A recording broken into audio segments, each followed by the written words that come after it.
In this video, I'm going to answer some questions that you sent to me on social media.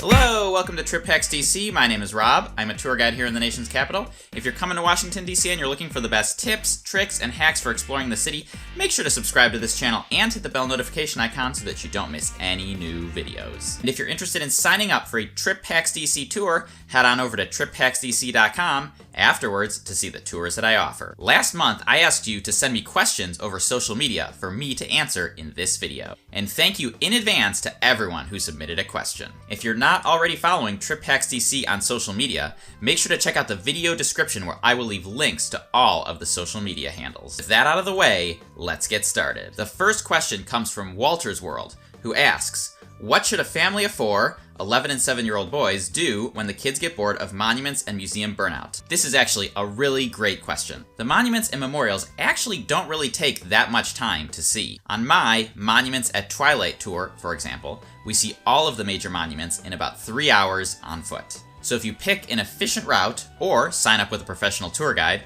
this really shouldn't be too long or boring. Museums, on the other hand, can definitely get exhausting. Remember that while museums are excellent educational opportunities, they do require a lot of reading and a lot of walking. And the Smithsonian museums in DC are absolutely massive. You could spend an entire day in each museum if you were really into it.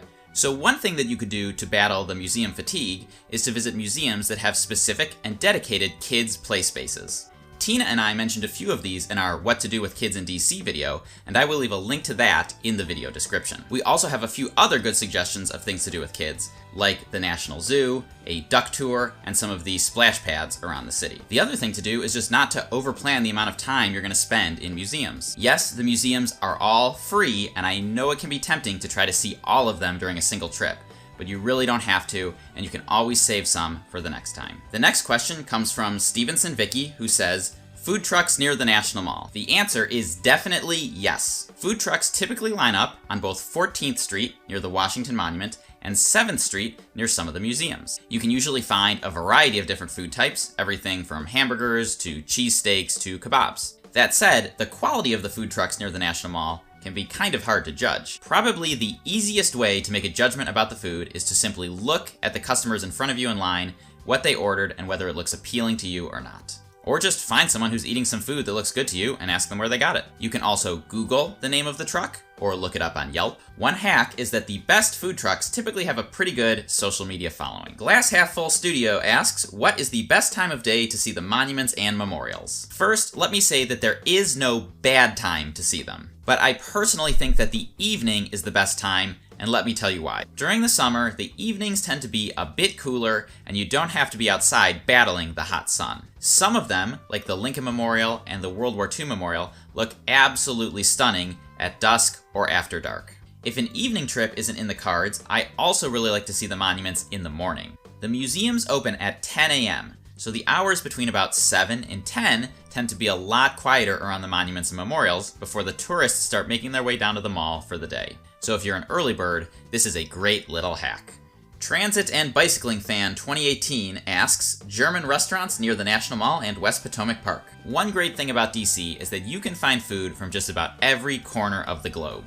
That said, they are not all equally represented, and there are a lot fewer German restaurants than there are some other types of cuisine. For the typical visitor, I would probably send them to Berlin Cafe. It's only about 4 blocks to the east of the capital, so it's pretty easy to find and accessible when you're out seeing the sights for the day. And one bonus question from Walter's World is, do you ever get noticed by tourists visiting DC from your videos? And yes, I certainly do. If you're watching this channel, it's because you're probably coming to DC sometime soon. And when you come, you'll probably spend a decent amount of time on the National Mall, which is also where I give my tours. However, it is important to understand that when you see me on the National Mall, I'm there because I'm with a customer giving a tour. So as much as I would love to stop and chat with everybody who's visiting, I can't really do that because it's not fair to the person who booked me for a tour to have me spending time with someone else. That said, I'll close out the video with this. If you do want to book me for a tour, you can click on the Capitol Dome on the left side of my head, which will send you over to triphacksdc.com, where you can see the tours that I offer. And if you want to get more tips and hacks for your trip, you can subscribe to this channel by clicking on the Trip Hacks DC logo, which is popping up right now, at the bottom of the screen. Enjoy your trip!